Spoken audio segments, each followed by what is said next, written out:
We're apparently decorating for Christmas early. Don't know if we're buying any gifts, and we're going to spatchcock the turkey. And there you have it. Hey, y'all. Welcome to Happy Chaos. Stop it. Y'all, chaos is the word tonight. We've tried some new tech, and we're coming to you here on the old tech. We're just right back to what we had before. Yeah, because if it's not broken, don't fix it. It's not that. It's I just, know. So we have some really special podcasts that we get to be a part of this week. Yeah. No.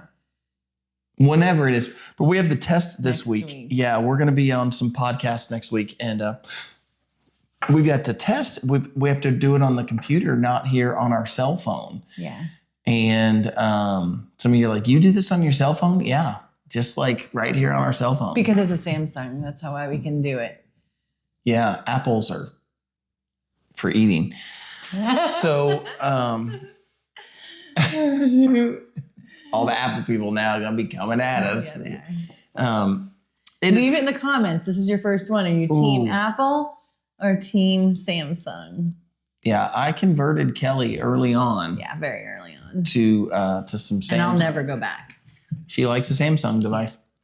Very much so. So anyways, welcome to Happy Chaos, episode 31. 31 weeks. It's actually 32 because we did miss one. Yeah, 32 weeks, but it's episode 31. 32 weeks of Happy Chaos podcast. Yes. And some of you have been here for every single episode. And I cherish you guys so very much. Seriously, you have no idea. You make my world. But also, in case you're tuning in for the first time, Justin, Kelly, widower, remarried, almost a year. Who did you marry? I'm just kidding. Almost a year. Almost a year. It was not quite this week. It'll be next week. So 1 year ago. He proposed. In a land far, far away. In Kentucky. This is the story he's going to tell me tonight so I can fall asleep. If you want to see that, it's on Instagram. Just scroll back and there's a little video of me standing outside of Kelly's house and telling a little bit of our story. But then I walked up to her door, knocked on the door, got on one knee. And then in the second video, you can see the proposal and Kelly's reaction and blubbering and yeah. It was so sweet and romantic. Can you see her eyes right now? Just. So here's the deal. We have just about no plan for tonight's podcast because we were working with all the tech stuff. But we do have a plan. Like he says that. But we do have a plan. And we always go off script anyways. We always just do our own thing. Tonight is off script. Tonight is just wing it. But it's going to be a fun one, you guys. Holiday Chaos is what we're naming this one. Anything with an H, like a word that starts with H and then chaos after it. Yeah. Did y'all know we're working on our book, Healing Chaos? It's actually going to be a 3-part series. Yeah. Don't give them all away. We're going to stick with what we have. What do y'all think the second title is going to be? Healing Chaos. They're probably going to go back to the episode where we did say it. I think we did, didn't we? No. I don't know. Anyways, we are working on that. Kelly said that the first chapter was the best thing that she ever read. It hands down. I felt like that was exaggerated, but I don't know if it's the best thing. It's intriguing. It's wonderful. It's lovely. Healing Chaos. Yeah. Coming to you soon. Yeah. Probably not that soon, but soon enough. Soon enough. Our goal is the new year. That is the goal. Yeah, my goal would be to love to. I would love to have that done before the new year. But life is just busy. Life is crazy with. It's happy. Chaos. It's happy chaos. Oh, did we tell you that we have 9 kids? For those of you just joining, not only did we get married just about 1 year ago. Well, just about 1 year ago, I proposed. Yeah. Then we were only engaged for a month, but we knew each other. Don't come at me for that. We knew each other 4 years. Dated for 1.5 years. It's 4 years now. Yeah. Okay. Anyways, we're going to talk about the holidays because they're coming up, and it's actually 5 years now. And She's counting. We have known each other. We'll do this. We'll do this. Because you always do this. You always, you know what it is? You always like want to be in the next. It's true though. You're 5 years ago. We'll come back to this. For your birthday. Here's what we're going to do. Here's what we're going to do. We're going to look at these comments. Are you just mad because I was right? I don't think you're right, but that's not even the point. We'll go off on this and nobody wants to hear us arguing about math. They do. They like our story. And... I don't know. All right. So this is my favorite part of the episode. Mail time. It's mail time. It's the comment time of Happy Chaos. Yeah. Because we don't sing it? No. And we don't have a script tonight, so I don't even know if this is the time. We don't have an outline. We just got a letter. I do feel better about it already. Go ahead. Oh, shit. Okay. Whitney Goodwin. Do you have a studio? Have we met Whitney before? No. Hey, Whitney, thanks for joining us. Yes. Do you have a studio? Do you have a photography website? I'm interested. So I thought you meant a podcast studio for just a second. I was like, well, we're here. It's sort of a studio. It's a wall that we have. Yeah. So I sent her all my info and we've been DMing. That must mean you must be talking about us in the last episode. We talked about Kelly. No, it's because you took a picture of me taking a picture of our daughter and son-in-law. Oh, I thought it might have been because we referenced you doing photography and that I had a wedding. I was officiating. Oh, maybe it was. I think it's because I was officiating the wedding. But this seemed to come like right after you did that photo. But we'll see. You know what photography is? It's feast or famine. That's what photography is. Yeah. Because Kelly either has like no work in photography for a month, or all of a sudden she has like 2 weddings and all the pictures for the school kids, and somebody hired her for this other thing, and then this, and I'm like, where did all this come from? All of a sudden, it feels like it's feast or famine. It definitely is. You should taste this. It's really good. I'm just kidding. I didn't like it. All right. On to the next. You get this one because it's Jody. Oh, she did too. So you get to read this one and I'll read this Strawberry. That's good. Okay. Jody, she said, you two are so young still. I feel like I'm 25 as well, but ouch, I'll be 56 on 11/25. Well, happy early birthday. Mm-hmm. And I think 56 is still a spring chicken. It's definitely still young. If you just think about the years you have ahead, you got plenty of them. Here's something that's interesting to think about. I'm going to make it to like 100. And so I can live this whole life that I've lived 2.5 more times. And this go around, I get to like, do things, learn the lessons that I learned. Yeah, with knowledge. Whereas I came into the first time, I still had to learn how to read and talk and stuff. So. That was cute. All right, Jody, you have another comment here. I get fresh flowers randomly from my husband from Publix. Haha. Maybe 3 to 4 times a year, and I'm fine with that. I think that's a beautiful. I'm like 6, 7. Oh, come on. That's funny. For all the middle schoolers watching. I grounded the kids from it. Don't make me ground you too. I know, but I told them that's banned in this house. I change the water daily, but the flowers still get stinky after a few days. I'd prefer an Amazon gift card, or he can bring me home coffees periodically. My sweet 24-year-old son sometimes surprises me with Dunkin' Donuts brown sugar shaken espresso. That's my favorite drink, but from Starbucks. I've never had Dunkin's, but that is my coffee of choice, the brown sugar shaken espresso. My sweet mom passed away 13 months ago, and I found a local lady that makes fabric flowers out of clothing, and she made a ton of flower stems for me, and I give them as gifts to family members. It wasn't cheap, but no changing water and no smelly flowers. Here's a picture of the bouquet I put together. They are gorgeous in person, and my mom had a shirt with a red cardinal on it. Oh. Beautiful. That is very sweet, and that's very beautiful. And I wish that Kelly would accept other things instead of flowers, but she said both is what she wants. He reads my mind now. I'm actually pretty good at it. Yeah, because I did just say both in my head. I was like, well, I want both. That's right. Yeah, I know. Like when you come with the flowers, come with a shaken espresso. And a gift card for a date night. No. Okay. She said no gift card for a date night.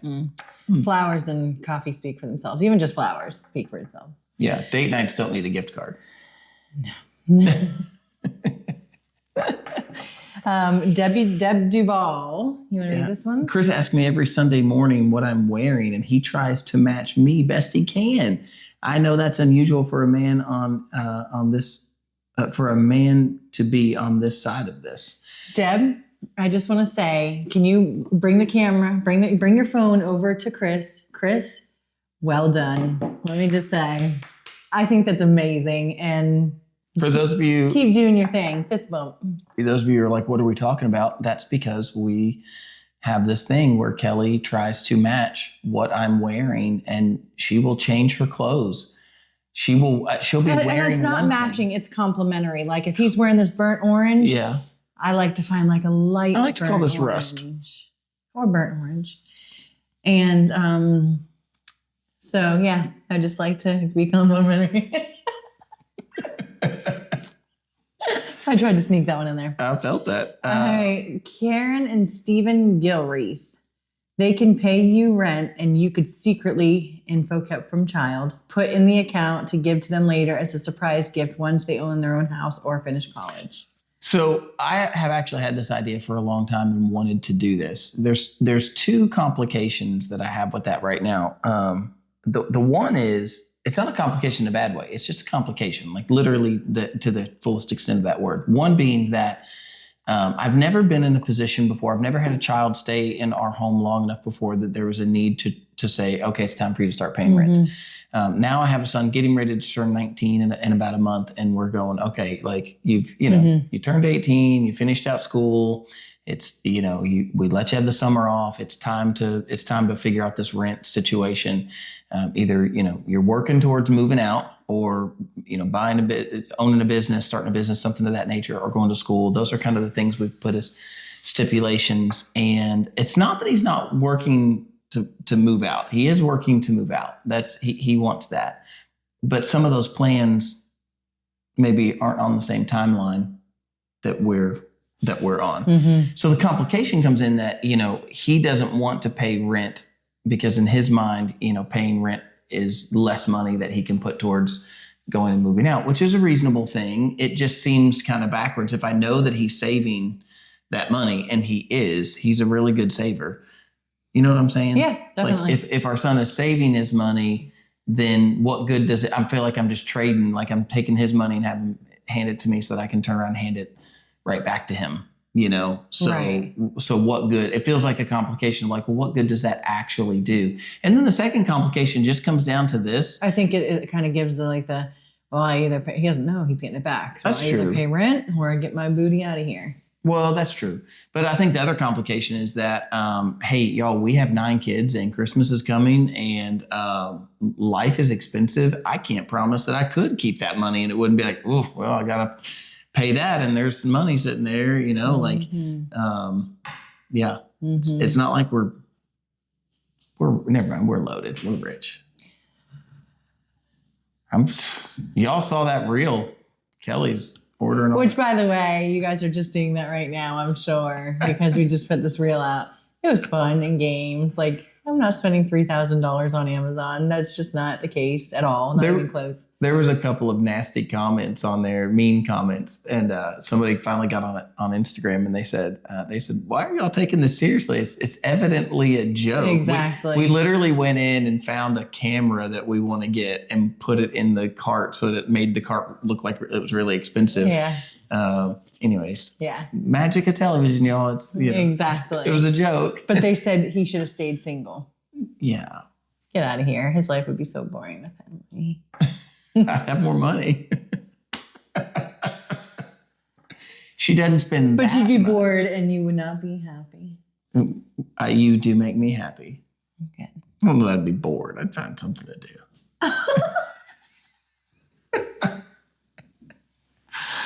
Maybe they're right. Maybe you should have. Oh boy, here we go. All right. Happy chaos is turning into not so happy chaos. Anyways, one more. She limited herself. Yeah. Wow. Vicky Hewalls. Did I say that right? I think you did. I didn't mean to cause a fuss about the thermostat. Also, Kelly, I've been married 47 years and I only got flowers 2 times. They were I've for already one. beat that. I have. I've already beat that. Let's not keep it that way. All right. Let's see. And they were for when I had my 2 girls. My husband isn't romantic. Laugh out loud. Happy 30th episode. I watched them all. Vicky, can you also bring the phone over to your husband for me really quick?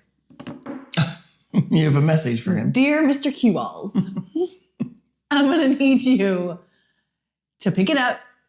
And I need you to bring home sweet Vicky some flowers at least once a month. That's my challenge for you for the next year. I want you to pick at least once a month to pick up flowers for our sweet friend Vicky. But what if Vicky doesn't want the flowers? She does. I could tell by the comment. Vicky, do you want flowers once a month? Yes, she does. But what if she doesn't? What if she comes back? She's like, that's not my thing. I think it's her thing. I don't think that she's beaten up on her husband because he doesn't do it, because there's other things. She's taking it like a champ. 30 years later, she's only gotten it twice. So, Mr. Q-Walls, please, I'm asking you to spice up your game. I need to know how well this is going to work. All right, this could be a new segment in Happy Chaos. You guys tell us what you need us to say to your spouse. Yes. And we'll just leave them a little message, a little videogram right here. But I also want to say happy birthday to Kim Williams. She has the same birthday as him. Kim. Yes. I remember her saying that when we went out to lunch. I didn't remember saying that. I do think I remember her saying that. I do get nervous around new people though. So I don't know what to do with my hands. Yeah. So just turned 41 on Friday. Yep. Was it Friday? Yep. Yeah. Just turned 41. Kim turned 40 probably. Yeah. About. So I thought you were going to just put out her real age. I don't know if she put how would I know? How would I know how old? She might have put it. Oh, maybe I'm not sure. No. I don't know how old she is. So he's 41. I'm 42. For all the rest of you watching our podcast that we know you, let's see who else had birthdays. Cameron, happy birthday, Cameron. Yeah. Scott, happy birthday, Scott Cannon. Yeah. And Chloe, happy birthday, Chloe. And to any others of you who have your birthday on the devil's holiday, happy birthday to you.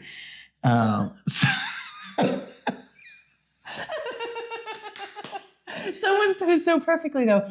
Look at the light. That's right. That the Lord created. That's right. And put him on this earth on the devil's holiday. Man. You're shining so oh gosh, you're shining so bright right now. Hey guys, I don't really. By the way, he's 41. I'm 42. We're 1 year apart now. You didn't catch it the first time, and so I had to. Yeah, stick it in there. Yeah, because we're only 1 year apart. So I don't really believe that Halloween is Satan's holiday. I think this is the day that the Lord has made. That's what I think. I think and we will rejoice and be glad in it. Yeah, that's right. I think that every day is evidently the day that the Lord has made, and none of those get to be the devil's day. Like he doesn't get a day. I don't agree. We made some reels about this, about Halloween. We made like a little 3-part series about why we don't celebrate Halloween anymore. We used to celebrate Halloween. I feel like this is a great intro into our holiday conversation. The first one, starting with kind of coming into the Burr months, you get Halloween. And here's the fact, like I don't pass any judgment for somebody going out and trick-or-treating and I know some of you do. Like some of you are swing opposite. You're like far on the other end. You're like absolutely nothing at all. You should be hosting prayer vigils that whole time. I think that prayer vigils are wonderful and you should do those all the time anyway. Yeah, so, having a prayer night I think is wonderful. First of all, you have to understand a couple of things. Like we used to go out and trick or treat and take our kids out, but there was just a part of us that looked at it. I'm just saying, just pragmatically look at it and go, oh, there were just, and it's not like the things that we had to shield our children from trick or treating. Like people had houses set up like there was like a brutal murder scene. Yeah, they were displaying on their garage door through like a projector. Projector. It was like a video, but the video made it look like the inside of the garage. So and then it was like a murder scene going on in the garage. It was a video. Yeah. But it was like, I mean, and the end of it was like blood getting splattered up on crazy. on the on the lens or whatever, and then it would replay. This morning. This is 2 days after Halloween when we're shooting this, and just this morning I was driving down the road, and somebody's got here in our town. Somebody's got a big pot, like a cauldron, and 3 witches around the cauldron. They're in like black with their black witches hats, and they've all got like a thing, and they're on motors, and they're all like they're all 3 witches are like they're stirring in the pot, like they're making some sort of spell or whatever it is, and potion or something. And so they've got like, and that wasn't just one. I mean, they were all over. There's a guy just down the road, and he's got a whole yard full of gory, bloody horror movie people, and blood all over their outfits and whatever. And so our point being that, like, just pragmatically, we just started looking at it and we said, hey, like, there's too many things you have to overlook. If here's what I would say, maybe you're here, maybe you're not, but I would say this, I would be like, we're not dressing up gory. We're not dressing up scary. We're not doing anything with ghosts or witches or whatever. Like, my kids are dressing up as princesses and dogs or a mailman or a cop or a ninja or, whatever. My kids are dressing up as a pirate, something friendly and fun. And, I think, they're either some sort of a cartoon character or whatever. And there's no sin in physically walking up to somebody's door, knocking on the door and asking for candy. I just don't see any sin in that. And that's how I would justify it. But I'm being really honest with myself and going, but look at all the things that we're overlooking, all the, the kind of gore and stuff. It's not kind of all the gore and the blood and the demons and the demonic. And then there are things that God specifically forbids, like witchcraft and necromancy, talking to the dead, murder. That's in the top 10, y'all. That made the top 10 list is don't murder. And then we kind of make a joke of it at Halloween. And, as long as it's a prop or whatever. Well, and it desensitizes people, and it's just not okay. So for us, the decision was, yes, it's my birthday. No, we're not judging anybody. But no, we don't want to participate. That's right. And so I did feel like after those videos, I got quite a few kind of little like comments to try to see if I would like go off the other end. I'm not planning on going off the other end on it. Like, if you want to go trick-or-treating or whatever, that's right. This is between you and the Lord. It's a conviction thing. Yeah, let your conviction come between you and the Lord. I would say this: if you're angry at Kelly and I for those videos, and you're, this big defense over Halloween, ask yourself the question: why do you feel such a need to be? Like, if I'm doing something that somebody else isn't doing, I don't get offended by that. If somebody says I don't want to participate that's right. in that, I don't want to do that, I don't get offended by that. That's so right. If you're feeling that sort of offense, maybe check where that conviction's coming from. Agree. Yeah. Agree. So yeah, Halloween, there's the first Burr month holiday. October 31st, and then November 1st is Christmas season. It is. So, I think there is one good thing about Halloween being there. Here's a good thing about Halloween being on October 31st. It stops me from putting up the tree. It stops you from putting up the tree in September. Yeah, to be like, it's a Burr month. It's 90 degrees outside, and you're, trying to put up Christmas decor. So it does give it's like a river dam. You've dammed that whole thing up, and it kind of works with Halloween that it's dammed. Good point. That was kind of funny. Yeah, that was good. I don't know if y'all laughed at that or not, but I think that was funny. That was really good. Oh, goodness. Man, this episode's going to be something. Yes, it is. So, listen. And we ordered 2 new Christmas trees that are flocked. Hey, I'm all about, we did order these Christmas trees, but we got 2 trees for the price of what it was going to cost us to get 1 tree from Walmart. Yes. And some of you right now are like, you get fake trees. I know. I was always against it, but he's allergic, so. I am like really allergic to trees, and it's a skin allergy. I'll get hives. And so that is just no good for me to have that in the house. Look, I'm like scratching right now as I'm thinking about it. I wonder if that's like subliminal or something. But the hives are definitely not subliminal. So we want to know, here's the second thing you leave in the comments. When do you put up your tree and Christmas decorations? I feel like because I want to do it now, but he's not against it, but he's like, let's wait a little bit longer. Because we agreed that we're going to put them up before Thanksgiving this year. Usually we do Thanksgiving Day or the day after Thanksgiving. That's how it's always been in my household. But that's how it's been in his ran the particle accelerator, and now there's all this claim that Thanksgiving is the fourth Thursday or the last Thursday in the month. And I always remember it being the third Thursday. It is the third Thursday. This is a Mandela effect, y'all. We've had an episode about this. Can you chime in here? Does anyone else remember being taught the 3 T's in like second grade? You're learning the calendar, and it was the third Thursday is Thanksgiving. Yeah. That's what I was taught. Yeah. No, it's not. My son went and pulled out an old dictionary from like 1988. Was it 88 that he looked at the date? I think it was sooner than that, but yeah. In the 80s, there was a dictionary. And we still have that dictionary here in this house. And my son went and grabbed that dictionary and pulled it out, and it says the fourth Thursday, which means it's not just a Mandela effect. This is a timeline shift. For sure. I hope y'all see my sarcasm in that. I do remember Thanksgiving being the third Thursday. It's because we have a flat earth. Oh boy, here we go. We can't. I'm just kidding. Please don't cut that there and be like, oh my gosh, I do not believe in a flat earth. We knew she knew. Sorry, flat earthers, I'm not there with you. But we're sticking to the holiday episode. And yes. So I feel like if Thanksgiving was ever on the third Thursday, which I thought that it was, and you had a whole week and a half or so after that Thanksgiving of still in November, then so you have a full month. Then it felt good to like wait until the Friday after Thanksgiving and then decorate your tree. And, decorate the Christmas decorations. And so you have an entire month of all the Christmas stuff. I will say this. I am a December 26th. Take it all down. Take the tree down. Too. Like, Me too. Rip that stuff down. I want my house back. Yeah. And, but so here's my problem. I'm afraid that if you put that stuff up too early, have you ever like gone to bed early thinking you're doing yourself a favor and then woke up at like 3 a.m.? Yeah.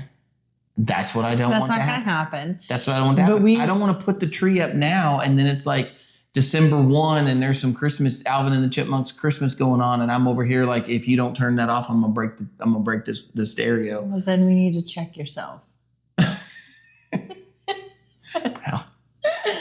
But we told our kids, because they saw the Christmas tree come in, and we let them know that we will be decorating before Thanksgiving. You would have thought we told them we're taking away Christmas. Yeah, you would have thought it was the opposite of what we... They lost their minds. They lost their minds because they said, so now we're just skipping Thanksgiving? One of them even said, so now we're not going to put up Thanksgiving decorations? And they all looked at him and said... What Thanksgiving decorations? Do y'all have any Thanksgiving decorations? I think we had a platter. I think we had like a plate, and we used to put it on top of the cat. It was like had a little turkey on it. But you did that probably with your fall decorations. Yeah. You know what? Actually, wait. He might be right about something. You know what we have? I forgot about this. Up in the fall decorations, there is a little Thanksgiving town that like lights up like a Christmas town, but it's a Thanksgiving town, and it's got some little fake leaves that you sprinkle around the little houses. Oh, I didn't see that in there. It's in there. Which leads us to another part of this conversation. Wait, where are we at? Decorations. I thought that's what we were talking about. When is it okay to put up a We Christmas did say tree? when, but now it's what kind of decorations? Because see, I am a very I don't think we're done with the when yet. Okay. All right. I think that the when starts for me. I like to say I want to put up the interior Christmas tree and Christmas decorations mid to 3/4 of the way through November, and give us like a full month. So before the 25th of November, so that we have an entire full month of those decorations. I'm a little concerned about more than that. I definitely do not want to go put up the tree today. Like today's November 2. I do not want to put up the Christmas tree on November 2. That's too early. And like I said earlier. So are you making that like a hard line, or are you compromising since you're a there married couple? are no hard lines with you. And by compromising, we know that we'll do what you want. But so tomorrow it is. You guys are setting up tomorrow. I'm just kidding. But no, I say the 15th. Well, it'll at least make some good real content. Let's see what day. Because it has to be, 15th. Look at that. And it's a church Thanksgiving, so we can set up the day of and then go to church Thanksgiving. And how sweet is that? That sounds like the perfect day. So the 15th is for us. How about you guys? Leave in the comments what day you guys are going to set up your tree. And that doesn't feel like the worst day in the, like, I mean, it's a little bit early. That's about a week early, in my opinion. Oh, a week? Well, I mean, when else do you want to do it midweek? Want to just take a random Tuesday? A whole week? Yeah, I'm thinking the next Saturday. That's the Saturday before Thanksgiving. No, then that's the whole. Then you may as well wait for Thanksgiving. No, because look at when Thanksgiving is. Thanksgiving is after the 25th. No, because see, I want to do it here. You want to do it here. The 16th or the 22nd, 23rd. So I want to do it here. You want to do it here. And then this is the midway. Stick with me. If you do it on the 22nd, 23rd, look, the 25th is on a Tuesday. You have an entire month between that and Christmas. You have an entire month with the Christmas decorations. You're wanting to go a week earlier. I just said it's not that bad. I'm willing to go a week earlier with you. I don't know why. You're now it's a week earlier with me. I thought we were going to compromise. If I want it now, and you want it then. Am I not compromising? What am I not doing? I'm saying you want to do it now. You're giving me a week before, even though a week before I want to do it. We used to do it. Family tradition used to be the Friday after Thanksgiving we decorated, but I'm telling you, it was the third Thursday, and so now all of a sudden it's the fourth Thursday, and I'm like, that only leaves, if I go the Friday after, that leaves us less than a month by like, a lot. Yeah, like So it seems too little. Then I'm going to be leaving the Christmas decorations up until January. We've gotten through the when. Are you saying we're settled on the 15th is the day? No, I'm just saying it for some time, either the 15th or the 22nd. Because I decide in between there. I actually have some life hack for everybody. If you're going to do outdoor Christmas lights, you need to look for the first. This Wednesday is going to be the warmest day that we're going to have, and that's it. It's 70 degrees for a high. Well, so the best thing to do is to look for those warm days early in November, and put your Christmas lights up. Even if you don't turn them on, just go hang them and then let them just hang there for a month and don't turn them on until December if you want. But I'm telling you, as somebody who goes and climbs up on his roof and hangs right near the edge and sticks little lights on the gutter for 4 or 5 hours out there, it is much nicer to do that when it is 60 degrees or more. But if you go and do that when it is like 20 or 30 degrees, it's a painful day. And it seems windy up there too. So for sure. Yeah. Look for the warm day, put them up early. I started doing that like 2 years ago or 3 years ago. I can't see, that's part of that wisdom I get to live in for the next, 60 years. Yeah. I get to like live. No, you said you were living to 120. So I think I could make it to 100. So 80 for the next 80 years. I'm definitely making it to 100. So 60 to 80 years. Yeah. So I'll be 100 years old hanging out on the side of the roof, hanging up Christmas lights. I don't doubt it at all. That's the goal. All right. So next thing, how do we decorate? Justin here wants to throw up Christmas decorations all over the house. Literally all over the house. Well, those are literally, can't say literally. I don't want to eat them and regurgitate them. And I'm more of a home and gardens, what is Chip and Joanna Gaines thing? I forget now. Chip and Joanna Gaines? No, what is their name of their, she has a magazine with a name on it. How would I know that? Oh my gosh. I don't know why she thinks I can't just let stuff go, so I have to look it up. I don't know why she would think I would know that. Listen. Magnolia Homes. I'm more of a Magnolia type of a decorator, so I like it picture perfect. And You know what? It's not that I understand what you're saying. Oh, and I know he does, because then we go over Sharon Holbert's house, who, you guys, she should be on the cover of Home and Gardens. She is phenomenal. Love her style, love Keith's style. They are just a perfect stylish. I'm with you, stylish. People who are stylish don't have 7 kids in the house. Forgive Sharon, like, your house is gorgeous. I think you have an advantage. Like, I don't have that advantage. But we can still make it work. I did it for fall. I did it for fall decorations. By just keeping half the stuff in the box. Listen, I think that if there is a decoration available. But see, this is where I'm compromising. I think you find a place to put it. Go ahead and throw up in the house. It is what it is. I'm letting you have this one. I think that you miss. To me, all Christmas decorations are a little bit tacky. All of them are a little bit tacky. No, they're really not, though. There's nothing that's not a little bit tacky.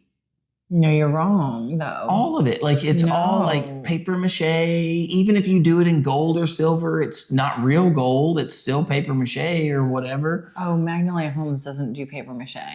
Well, what do they do? You have brass reindeer. And even that, like, how do you make a reindeer not a little bit tacky? Oh, because you make it like here's this metal reindeer head, or metal gold reindeer. Gold. You gonna do it out of real gold? Foil, like the Apollo 13 was made out of. I'm talking like actual metal. Okay, listen. And there's another one, honey. We don't have $100,000 to spend on Christmas decorations. Sharon, did you spend $100,000 on Christmas decorations? Over the years. Over the years. Yeah. I'm not saying she did, but I'm saying that the nicer decorations, you got to take a second mortgage out for that. Sharon, would you share a picture when you set up this year so I can share it with the Happy Chaos people? Because, y'all, I can't. Like, I just want to sit and watch her do it one time, because I'm like, how does one woman put up these decorations?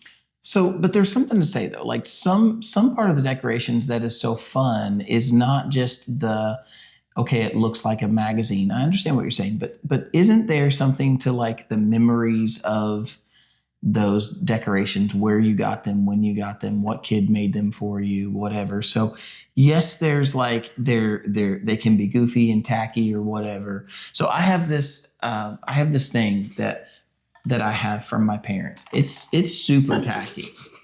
It's super tacky. You know what I'm talking about, don't you? Yeah. I think it's cardboard, and it's a Christmas tree. Don't you spit that? It's a Christmas tree.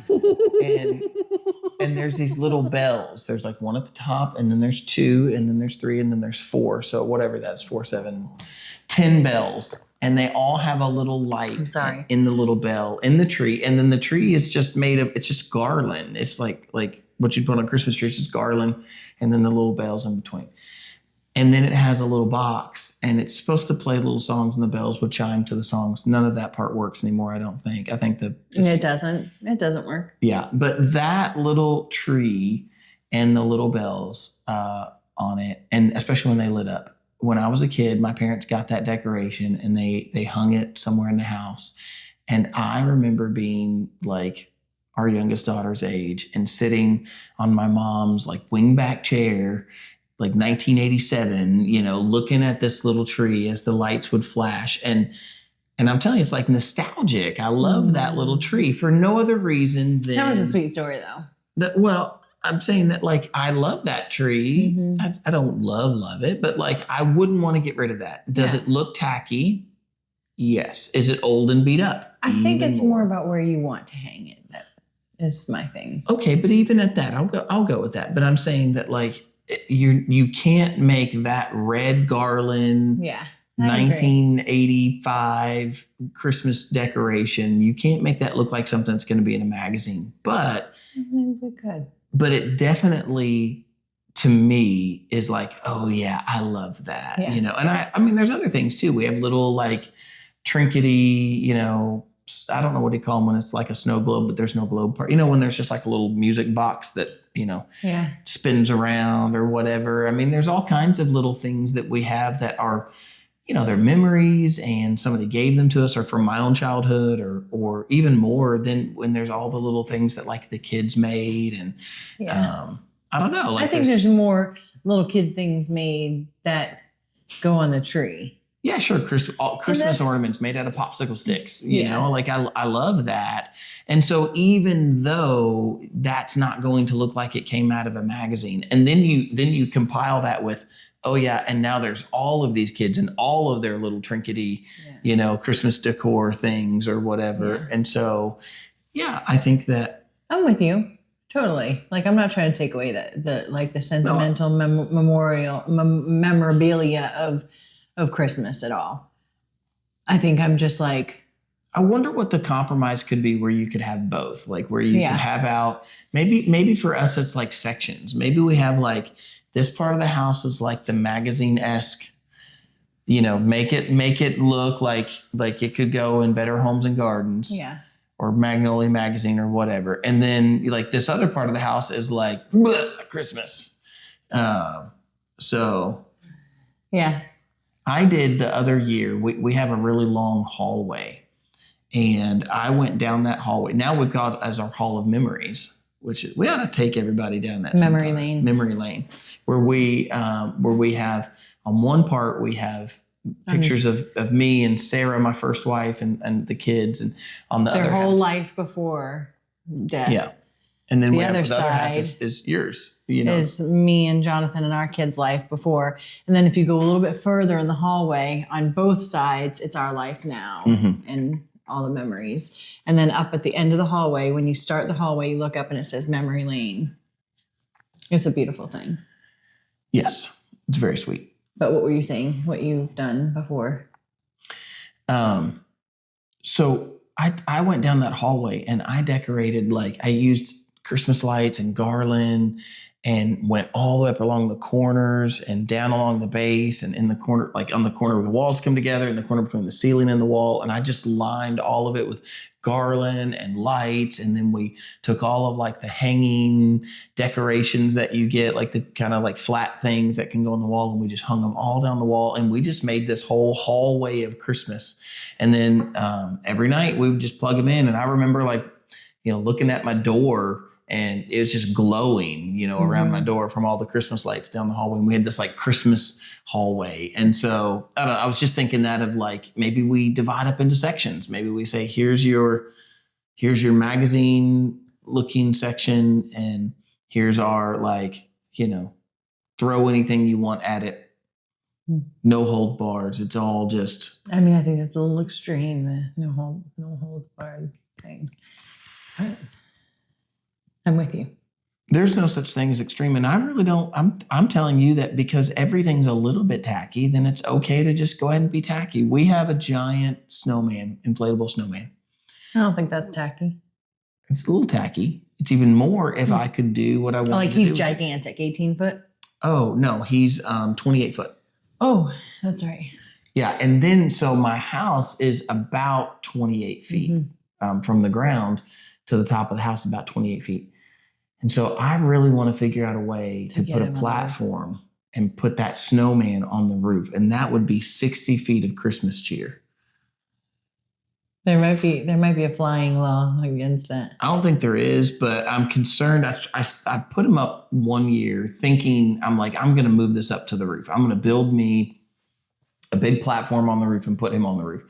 And my problem is that the wind is really tough on him already. Put him up there, it's going to be even more so to get him that high. And I just don't know how to mount that safely. That, what I don't want to do is tear a big chunk of my roof off and then have the insurance company be like, you did what? Like you mounted a 28 foot snowman on top of the roof? And I'm like, yeah, for Christmas. So we don't want that. Nothing says the birth of the Savior like a 28 foot tall snowman on top of your oh goodness, top of your roof. Yeah. So what do you guys do? Do you guys like Go all out. And don't come back with the whole, there's a big difference for us in what we see in Halloween and, what some of y'all are trying to claim about Christmas. You know what I said? I was talking to somebody at church today, and they were saying, we were talking about Halloween and then Easter and Christmas and how people come at. But here's the thing. Like they're saying, oh, well, Christians, that want to celebrate Halloween, you have to do a counterfeit, like go against what they're. But the thing is Easter and Christmas, they counterfeit us. Evil counterfeited us, trying to make it a pagan holiday. We are literally celebrating the birth of Jesus. Mm-hmm. Whatever you've made it beyond that is what you guys have made it beyond that. Halloween. Like 28-foot tall snowman on top of the. No. But Halloween, there's nothing we're celebrating. I mean, they say Reformation Day. But that's not where the traditions, I think the traditions of Halloween are man-made, but I think and I think the traditions of Christmas are man-made. I just don't know that I don't think when I look at Christmas, I've never looked at Christmas and went, ooh, I feel off about this. Yeah. Like why do we have a Christmas tree? Right. And I've been issuing this challenge. I'm on the other end of that when it comes to Christmas, where I go, all right, hang on. There are some thoroughly Christian things happening. And when I say thoroughly Christian things happening, what I mean is the things that are happening are not. I know you're going to come at me and you're going to say, oh, Justin, they're pagan. And then you're going to tell me about Druids and you're going to tell me about ancient Egypt and you're going to tell me about this and that. Here's where I would challenge you. You actually cannot find where anyone in the ancient world cut down evergreen trees, brought those trees into their home for at least a month out of the year, and decorated those trees. You cannot find that. Mm-hmm. That is not true. Can you find people who worshiped a tree? Yes. But today we call them tree huggers. No, these people definitely worshiped. I guess maybe we do say that about people who are trying to save the trees, but they worshiped them in a different sense than, somebody just trying to save them.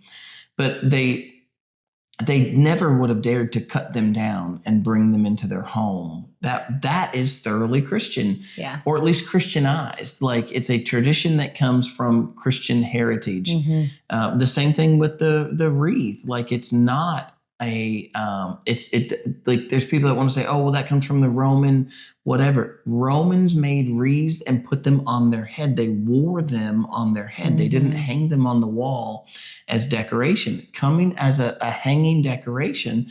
I can't think of the guy's name now. I used to know it, but there was a guy that had an orphanage. And he took this, they didn't have a lot of money, and all the kids were like, when's Christmas? And he took a wagon wheel and he put a candle at each spoke of the wagon wheel. And he said, we'll light a candle every day and we'll tell a little bit more about the birth of Christ. And when we get to them, we've lit all the candles, then that'll be that. Then you'll know it's Christmas Day. And eventually, not everybody had a wagon wheel. And eventually, they started using branches and things that were less expensive to use. And hence the Advent wreath was born from an orphanage, a Christian orphanage. And here was this guy who was running the orphanage. I don't remember if he was a pastor or, what he was. But, that was the beginning of the Advent wreath. And again, that is not a pagan origin. It's not like what the presentation is, oh, these pagans used to do this and Constantine was trying to help the Christians blend with the pagans. And so all of Christmas is a blend between pagan and Christian. And I'm telling you that I challenge that. I'm not saying that none of it. I'm sure that there are some things, like I believe from my study, from what I've learned, like a Yule log is pagan. Like that started, the Yule log was like a pagan thing that they would, light the Yule log and whatever. I don't remember all the details about it because I don't celebrate pagan things. I've never done a Yule log in my whole life. I did actually see one here a few years ago. I saw a local place like, we're going to light the Yule log. But, I didn't know any of that. But roasting chestnuts is not, you can't find anything pagan. Exactly. And, the idea of lights on the tree, that was actually, I think it was Queen Victoria was the one who started that. And so there was. Well, she's reptilian. And so. Did somebody say that? No, they just say that the whole royal bloodline. Well, I'm just saying that, she was doing that from a Christian sense. They had a Christmas tree and they put lights. Originally the Christmas trees were brought to the front porch over in Germany, and then they were brought inside the house. They were brought in and decorated, and then they would put candles on those. Originally, they would like put candles on the branches, and then now they're to the point now that they use electric lights. That was a big deal too. The first Christmas lights were like string lights were super expensive to make a set of lights that were all on a singular string. But anyways, I say all that to say you cannot find in the ancient world, you cannot find somebody putting lights onto a tree. Mm-hmm. And, even the lights themselves from the earliest time when we're lighting those. I actually had somebody tell me one time, they said, oh, they use candles in satanic rituals. And I'm like, they used candles because that's all they had at first. Mm-hmm. Like that's why it was candle. That's nothing. No one was like, oh, let's try to candles are satanic. Yeah, candles are not satanic. Right. Lights are not satanic. Christmas trees in your house are not satanic. None of those things are. We're celebrating Christmas. Come at us, bro. Oh, they will. Good. And I'll come back at them.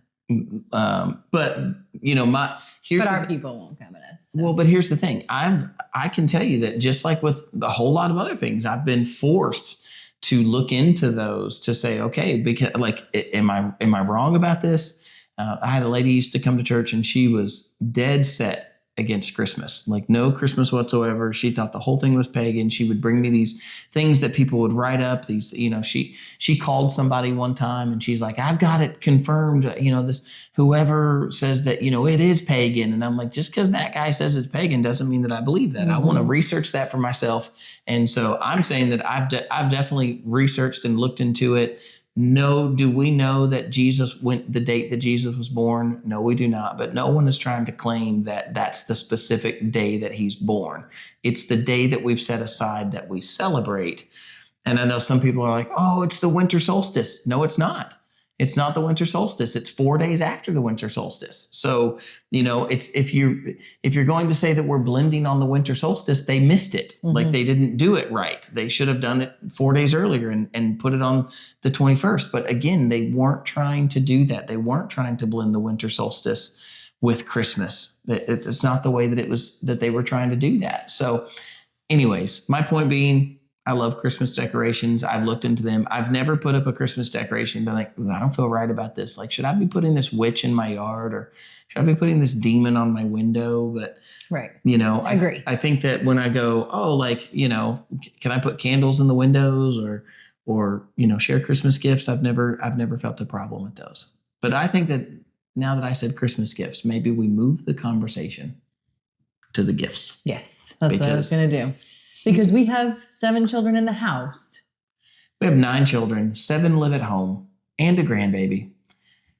That alone, just do the quick math on that. If you were to say spend $50 per person, you have just in kids and one grandbaby, you have $500 only if you bought everybody a $50 gift.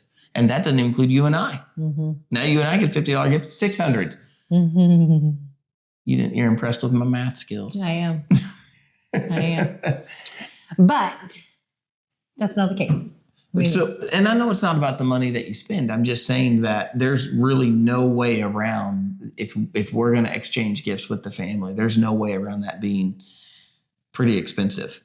And so, trying to navigate that on and that's just in the house. That's just in the house that we're talking like, our immediate family. Mm-hmm. We're talking about with 9 kids, but 7 of them being in the house. So it's like a big celebration inside the house. Mm-hmm. Then add all of our children into it.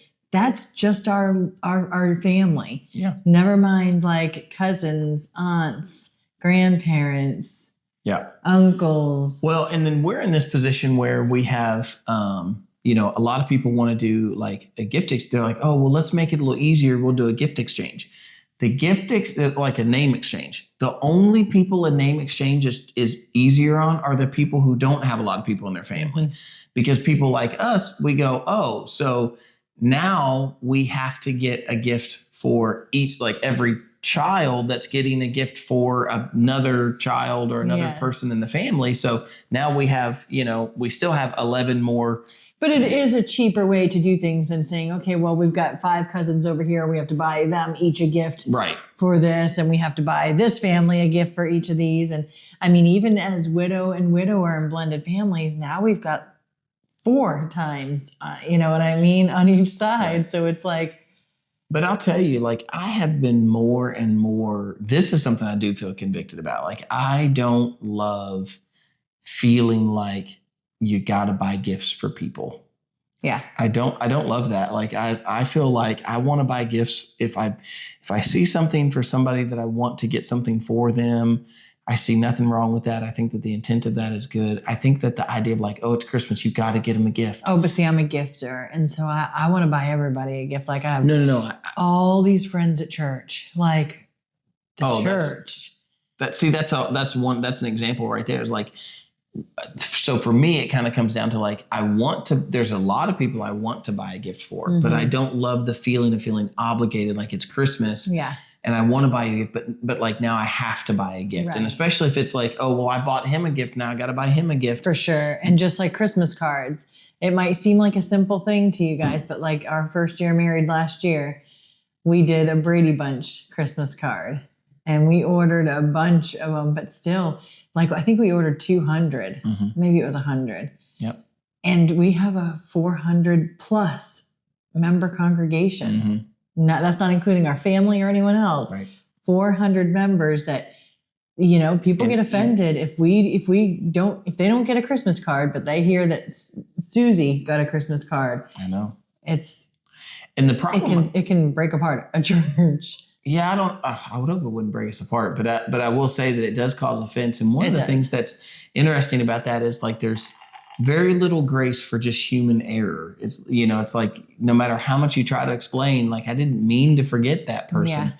And then so that's a tricky situation, because we're not machines unless we're maybe that's what we do. Maybe we just utilize the church directory, and be like, okay, like we need AI. All right, address all of these for us, Of course, then it goes the other way, and like one family's got 5 kids, and they get like 5. That makes me like we've got to come up with something really creative this year for a Christmas card. I mean, we topped it with the Brady Bunch last year. Brady Bunch was good. We have got to top it this year. There's got to be something else that like all of us could be included in. But Brady Bunch worked out well. Just the math worked out really well to do grid. It. Yeah, we made a grid. So we have 7 kids and Kelly and I. So we were able to like make the little Brady Bunch grid. Of course, the younger kids didn't even get it. They were like, okay, we've heard the name Brady Bunch. And they certainly didn't like me taking each of their pictures. Like, you're up close in my face. Not me. I'm like here to them. But they're like, why are you getting so close to my face with the picture? And it turned out really cute. People loved it. We had a good time with it. It was good. Yeah. I just don't know what to think about. I will tell you, like, I think that I would enjoy to have a Christmas. You know what happened to us early on? I think I've told you this before. At least I know I have as a sermon illustration. But so early on in my marriage with Sarah, we were just poor, like really, really poor. And I remember one year we had to give each other like a super tight budget. It was like $25. Like you can spend $25 on me. I can spend $25 on you. That's all you have. And so we agreed to do like handmade gifts. Like, no, don't go buy me something for $20. Don't go give me a $25 gift card. Like, if you're going to give me anything, you make the thing.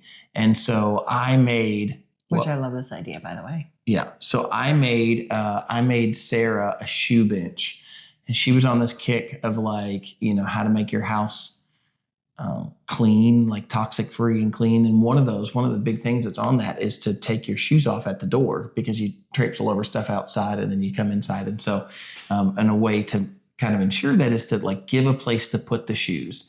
And so I went and bought my $25. I bought a sheet of MDF wood and then and black paint. And then I had the foam and fabric because I had a fabric store. So I made her this little bench and put the foam and the fabric on it. And it was like divided into, at the time, it was divided into 8 sections, which was enough for all of us. Or actually, it was divided into 6 sections, which was enough for all of us. But then we had a few more kids and we didn't have enough sections. So everybody had their own little cubby for their shoes. But then that didn't work out. We had another child. But anyway, so I spent $25 and I built her this little bench, and she spent $25 on clock parts, and she made me a little clock that looked like a guitar. And she didn't have enough money for paint. So she used paint that we had used in the house to paint it. And it's ugly. Like, that little guitar is ugly. It doesn't, if you saw it in the house, you'd be like, okay, like that looks like a craft project. And it did. But I'll tell you, like, it's sweet memories. And I remember that. And I totally could get down with the idea of like doing that again, being like, hey, like, let's have a super low budget and it has to be handmade. And I think that there's just something that, like, demonstrates, I don't know, that you're thinking like who the person is and what they love. Like Sarah was thinking about me and, okay, what does Justin love? He loves guitars. And so, the clock made a nice little, what looked like where the sound hole would go, on the acoustic guitar. It just worked out well. And Sarah was all about organizing and keeping clean and whatever. And so, we had to think about the other person and what they want and what they like, and then do something for them. And even though I'm not in that position, we're okay. Like, we can buy Christmas gifts this year and whatever. But I kind of like the idea of being like, we're going to have a really simplified, like, make something, I don't know. I could get down with that. I'm not saying we have to do that this year. I know we're coming up on Christmas. It'll be here literally before we know it. But I don't know. I like the idea of like a simplified, not so, I don't know what the word is, not so commercialized gift giving. And I don't really love the flip side of that. I feel like right now the trend is to say, oh, well, then we're going to have like a white elephant. That's also not when I'm talking about like you and I and the kids. I wouldn't want to have like a white elephant exchange, because then I feel like that's also the equal opposite of like, where's the heart behind that? But I love the heart behind like knowing the person and making something for them. Yeah. Or even doing something for them. It's a cute idea too, is that ball game where you saran wrap. And I mean, we could put like Amazon gift cards, gaming gift cards. Then they have to do like the candy exchange at the end of it. Like, oh, you have the gaming card that I want. I have Amazon. You want to switch me cards? And hey, I love that, but I just don't want that as like our main gifts. I wouldn't want that as be like that. Oh, that's what we're doing. Have you guys ever done the saran wrap ball? It is so fun. We should do that Christmas Eve after we get back from candlelight. We should. With the kids. I think I just have lots of ideas about that. But I think that if you don't know it, what you do is you take little gifts. It could be packs of gum, candy. You can throw in like maybe gift cards, like small gift cards. We've seen that are like $5 for like Dairy Queen or $10 for Starbucks or something. And those are the big things that are in there. Other things are like $100 bill in there somewhere. I have seen that where, you put something way inside. Yeah. But anyways, you take saran wrap and you basically take a sheet of like a saran wrap, and then you create a little ball, and you take like a chapstick and you put it in there, and then you keep wrapping, and after a few more layers, you put a $1 bill on there, wrap it, a gift card. Keep wrapping. And so every couple of layers, sometimes every single layer, you're getting another gift, whatever.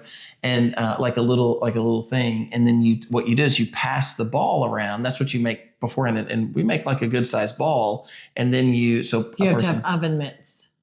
No, you don't have to have oven mitts. You have to have oven mitts on as you unwrap it, because it makes it even harder to unwrap the ball. Dearest, you've not played with us. It's a big family. You can't do that. It's going to go super quick if you don't have oven mitts on. It took us over an hour. I'm telling you, it took over an hour. Ask Jessica. Anyways, I've never heard the oven mitt thing. That's a new rule to me.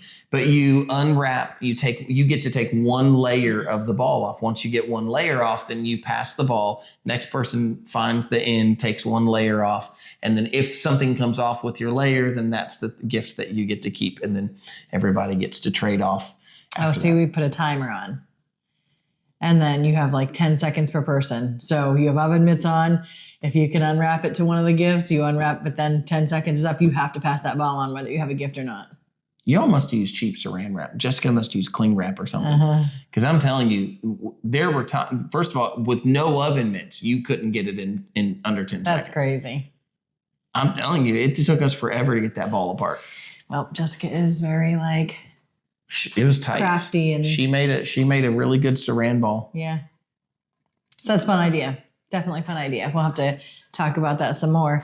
But we need to know some hacks because we have a lot of kids to have to buy for this year. And we did last year too. Mm-hmm. But yeah, we need some help. I think that, I feel like we do pretty well. In the past, I haven't had the chance to do this in the past few years because everybody's got such different tastes. But, way back in our history, I remember I would always try to do something for the kids as kind of like a big thing for them. And I remember early on that year when we were so poor, we got, my aunt owned a daycare and she had a kitchen set that she was getting rid of. And it was, kind of old and whatever. So I took it and I sanded it and stained it. And it was like a wood. It was actually really nice, once I saw other plasticky ones. But, this was all wood, and the little knobs for the stove, they were little drawer pulls, and they had somebody had painted them or whatever. So, and the burners on the top of the stove, they were coasters and they were painted. And so anyways, we took it all apart and we cleaned it all up and painted it. And then we gave the girls that year, Jennifer got this kitchen set that, she got to play with, and it was super cute. And so then we went and we were able to buy little cheap fruit and pans, little cooking pans and whatever, and we were able to give the kids that. Later on, I remember one year the Nintendo Wii had come out, and that was a big, everybody was wanting the Wii. I think it was probably a year after it had first come out, but I was able to get the kids a Wii. And so, it was like a family gift, everybody, they got the Nintendo Wii. And anymore, like I said, their tastes are also different. Everybody's doing their own thing, and we got kids that work and they, buy the stuff that they want. And so, they're already they've already made really great old men because they have everything they want.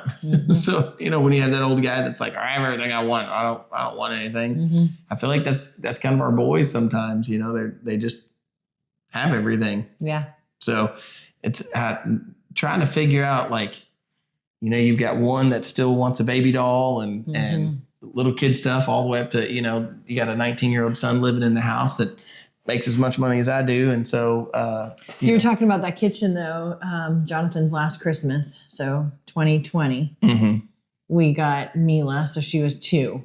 We got her a kitchen, and we got it, I think, off of Facebook or whatever, but we bought stick-on, backsplash tiles from the store on clearance. And so we put those as the backsplash of the kitchen, and we made it like a fancy kitchen with all it was really sweet. But I don't know, just made me think of that when you were talking about your kitchen, because we kind of had to do the same thing. We had no money and really struggling. One of the things that I've seen that I'd love to get for the girls is especially one of our girls really wants her own room. If she's still sharing a room. Watch what you say. Why? Because the girls put on Happy Chaos. Ooh. Yeah. Wow. I was going to tell them about the thing we saw that I've been seeing. The things you get out of the box. Should I not say it right now? You can say it because they haven't caught up. They're nowhere close to 31. Okay, so there's these all foam couches and chairs, and they're pretty inexpensive. I mean, I saw some online. They were say a chair was I want to say it was $80 for the chair, and it comes in a box. And then you cut the plastic, and when you cut the plastic, it all inflates. And the mattresses that you can get. But they have really good reviews. I know. And, nobody's trying to claim that you should. I guess some people sort of are. Nobody's trying to say go replace your living room furniture. I totally would. Just so we're clear. If we didn't have dogs that peed on the couch, I totally would. That's a problem. That's super. What do you use your couch for? To watch movies. Yes, but as somebody who used to do furniture and I understand furniture, I understand what happens with foam. and the longevity of it, like what makes something that's going to last. You know, I do understand that in a day-to-day setting scenario, it's going to get really uncomfortable and it's going to get really misshaped, and there's not going to be anything that you can do with it. And so you are putting your money into something that is literally going to have to be, when I say this is a real literally, you're literally going to have to throw it away in a year or 2 years. Yeah. And so I would not, just for that reason. But you married as much as I'm a pastor, Right. I'm a furniture guy. And so I don't know, there's a little like heart sting to think about, like, you know, you're going to put in a all foam couch, but they really are pretty cool. Like I'm thinking about for like the kids' bedrooms, you know, I thought those would be like a really cool, especially as we're trying to, like, you know, the kids are getting older, and so we're trying to redo their bedrooms and make them a little nicer for the kids as they're getting older. And I would have loved that, being a kid, to have like a chair, like an actual chair with arms and a back, you know, in my room. I would have loved that. For sure. That would have been my guitar playing chair. I would sit there in my corduroy and foam chair and played my guitar. I know. I love that. Yeah. But I feel like for me, it's really the older kids that I feel like the younger the kid is, the easier the gifting is. Like, oh, like they're easy. You know, that's the easy ones. It's as you come up. And then, you know, we have one daughter who's, you know, she really does not want a whole lot of gifts. She wants to go to concerts, but she does not want. I try to talk to her about gifts that she wants. She's like, I don't really need anything. So I don't know. Makes it difficult. None of them really need anything, though. I feel like they're all. If we go by like need, we're not in that sort of need. No, I mean, it was hard enough for birthdays this season. I'm like, what do you get Mila, who has? And people ask me, I'm like, I don't know. She's girly girl, because what do you get? Like, really, what does she need? What do you get somebody who doesn't have room for anything else? And yeah, well, space is always an issue when you have, unless we had a mansion. You're talking about that mansion. I was thinking about, you know which one I was thinking about. You can see it. There's a mansion down the road. It is huge. We got to know about that mansion. I can't. It looks like it could be. I think the person who owned Opryland is like, hey, let's build a house. What road is that? It's I don't know what road it is. It starts over by the 90% of the people who are watching this are not going to know what that road is. What if the person that lives there watches our podcast? And then they tell us, they're like, oh, that's our house. Well, listen, you guys can come move into it. If you have the biggest, take care of it. I think that area over there is probably getting into the Shelbyville area. Right, but there's a road that I know what you're talking about. I don't know the name. I bet you would if you knew what I was talking about. Over by Publix. I know what you're talking What's that road there? I don't know. You do. You've said it so many times before. Anyways, it's a giant. Oh, there's at least 25 bedrooms in that house. I don't know if there's at least 25. That's a wild guess, but it could hold them if they were the right size. It's insane how big this house is. Yeah, if we had that house, then we wouldn't have a space problem. No. But we don't. Then we can make an arcade room and. We don't have that house. Movie theater, a bowling alley, a McDonald's.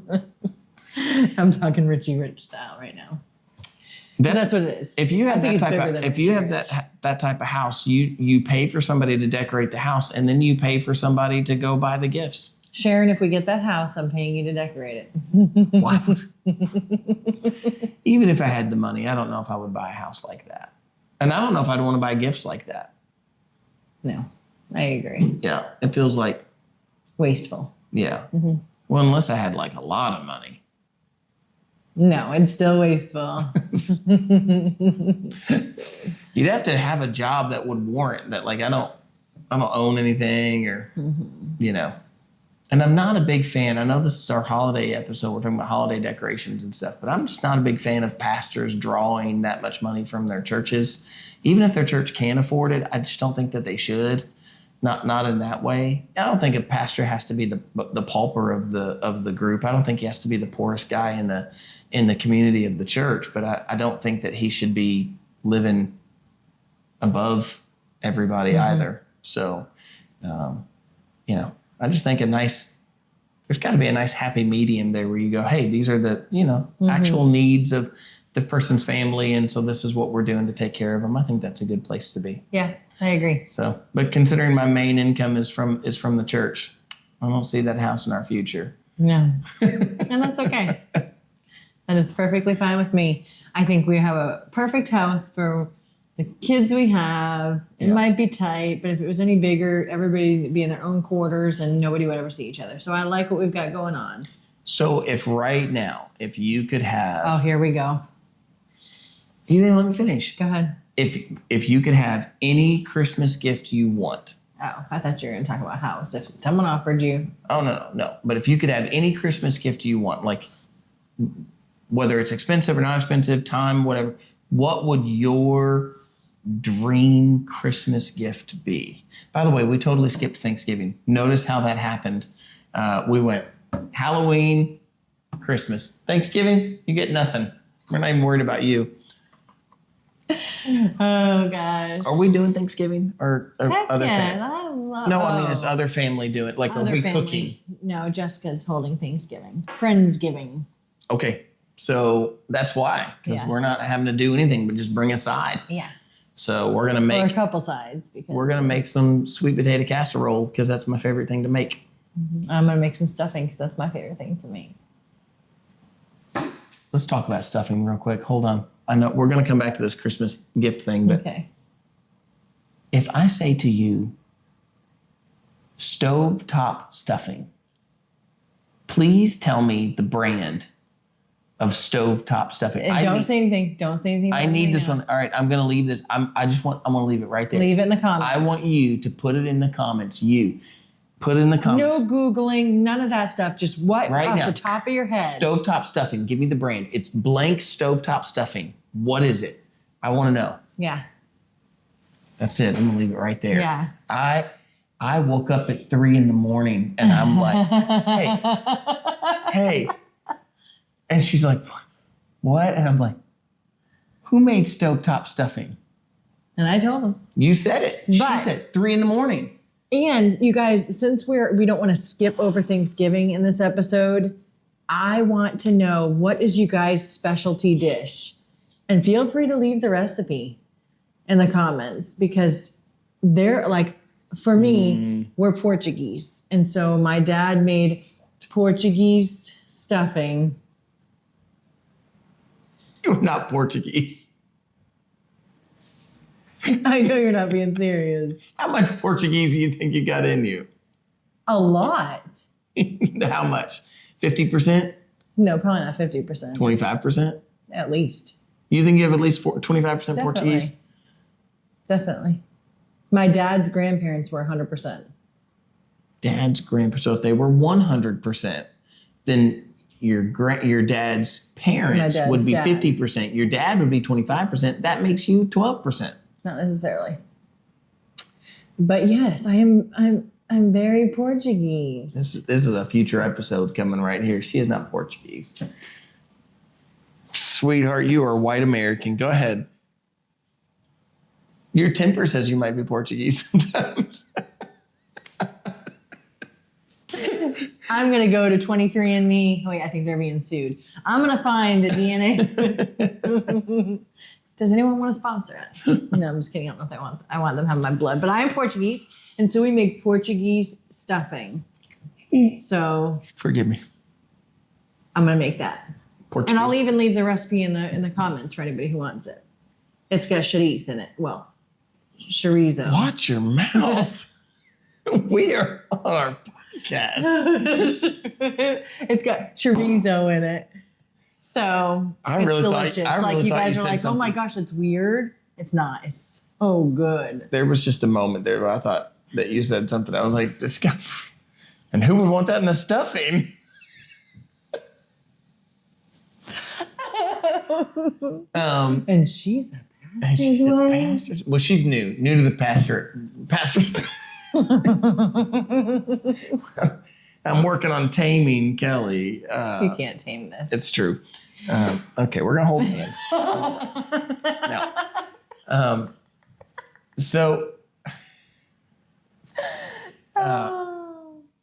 sweet potato casserole. Yes, dear. That I do love me some canned sweet potatoes.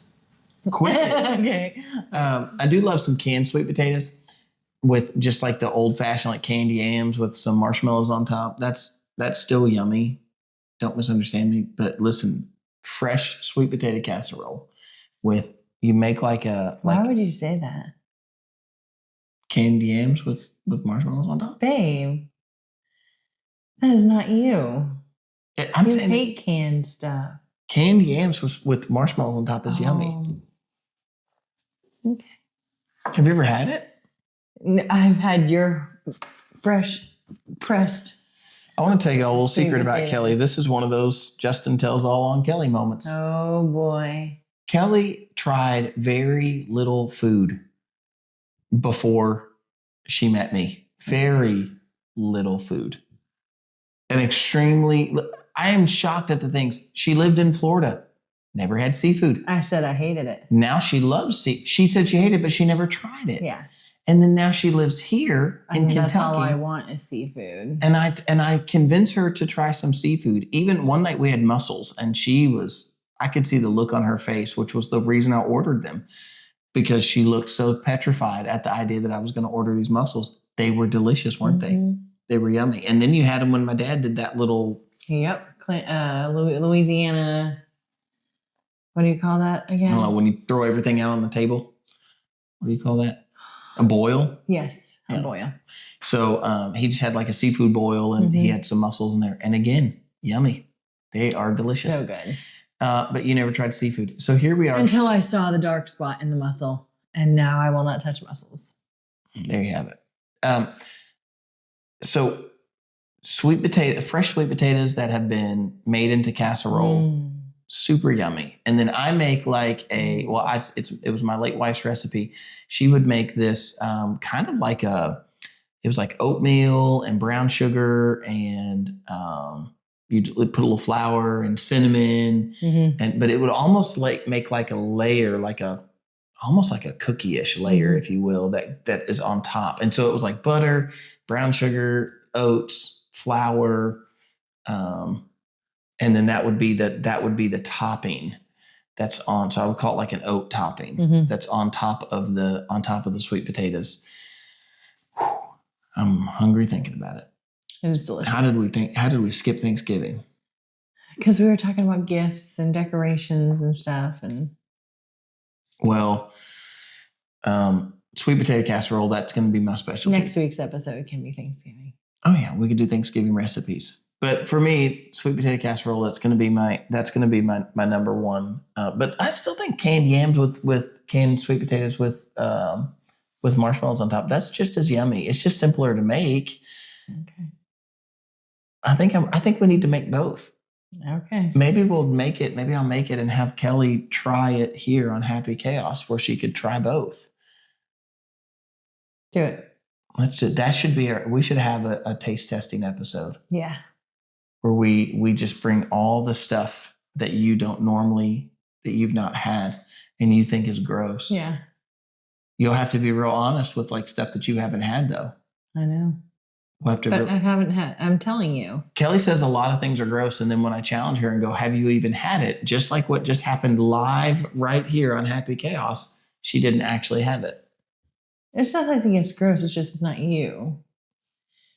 You make fresh stuff, and I do love fresh stuff, but I don't know. It's, you know what it is. You know what else? Like, I love some homemade cranberry sauce, and it is super easy. That's his specialty. Don't let him lie to you. It's also delicious. I like some homemade cranberry sauce, but the canned stuff, so good too. If you can slurp that out of the can and then slice it and still call it sauce.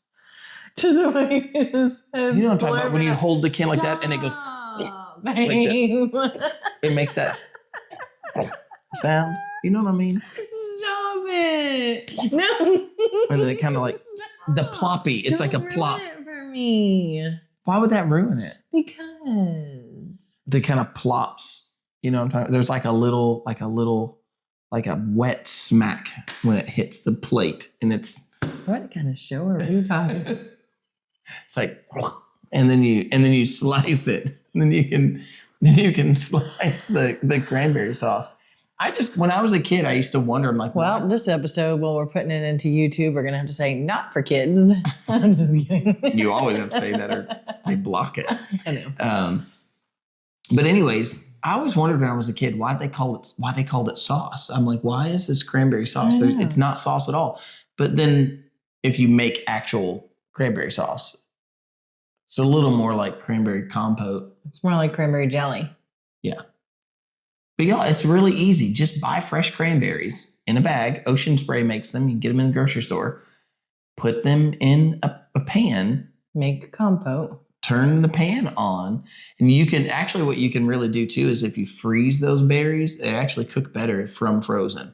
So get those fresh berries, and you can freeze them, and then you just put them into a pan. If you don't freeze them first, you can add a little water to the pan and it'll get you about the same effect. But if you just freeze them, and then you put them in the pan, put it on like low, a little above low, but not quite medium heat.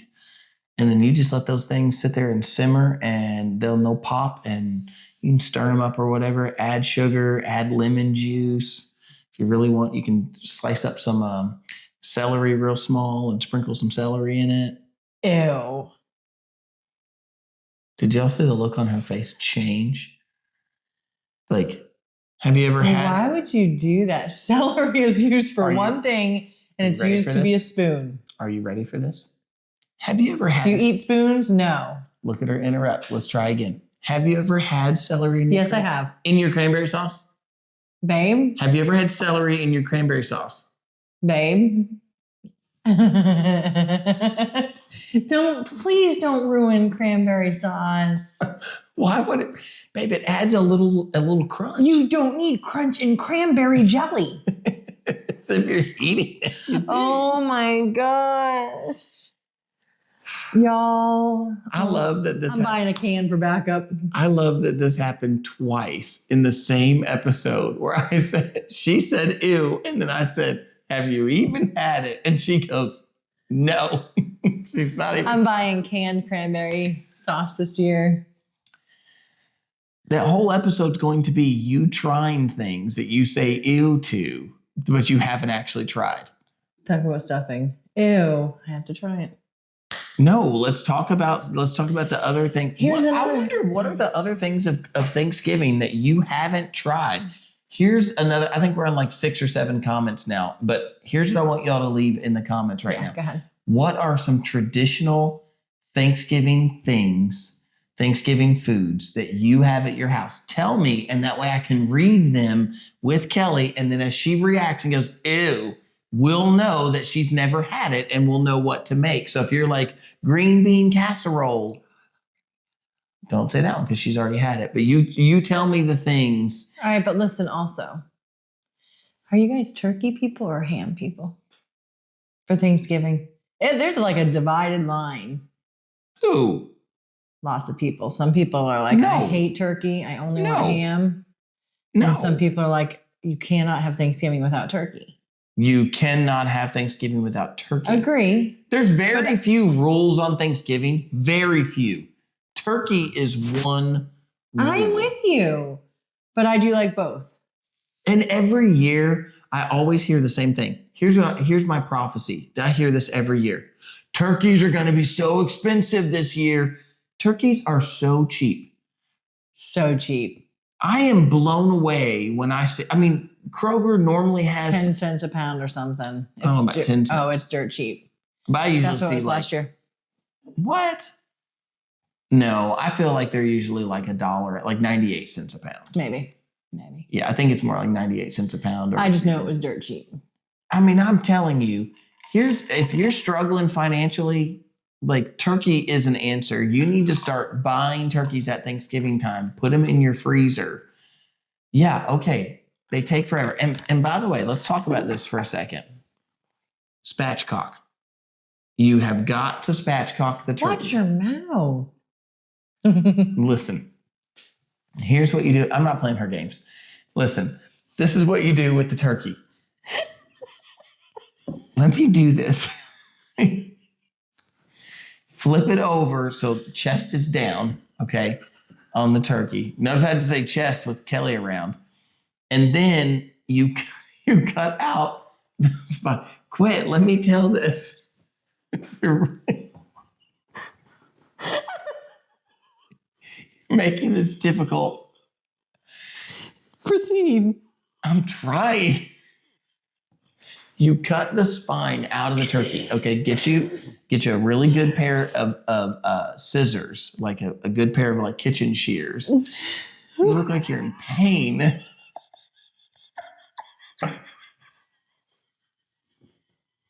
Well, we've lost it. I'm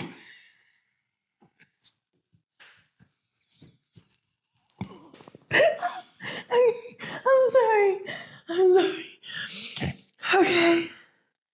You take the turkey, get you a good pair of kitchen shears, cut the spine. You got to cut on either side of the spine, cut it out. No one's ever going to know what to do here because they're just going to see you laughing. I'm sorry that Kelly is 12. And just keep rolling. I'm trying. Okay, I'm sorry.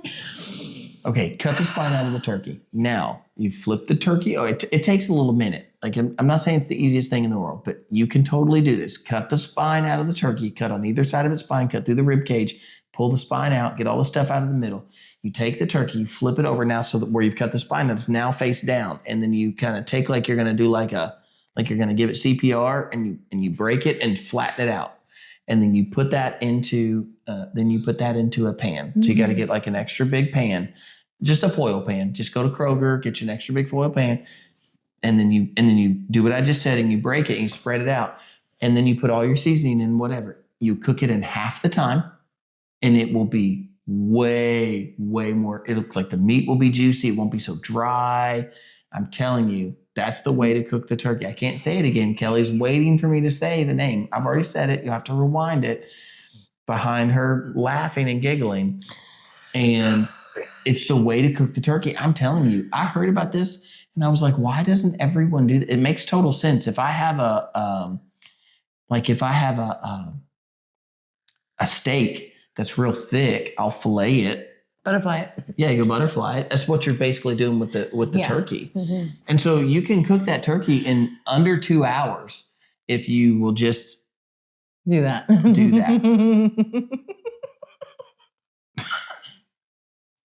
I'm sorry, Mary. The level of maturity is questionable.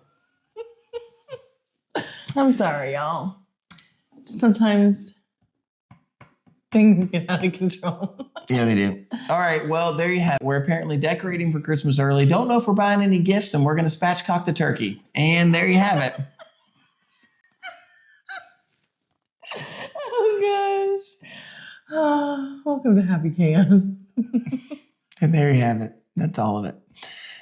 I don't know if I have anything else about the holidays. No, I think that's it. I think the closing to that episode. Yeah. Takes the cake. Yeah, it does take the cake. You know what? Actually, you know what we tried one year? Have you ever had a turducken? Yeah, no, I've never had it in gross.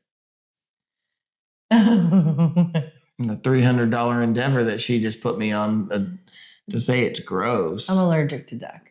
You've never had duck? I'm allergic. Have you ever had duck? No, because I'm allergic.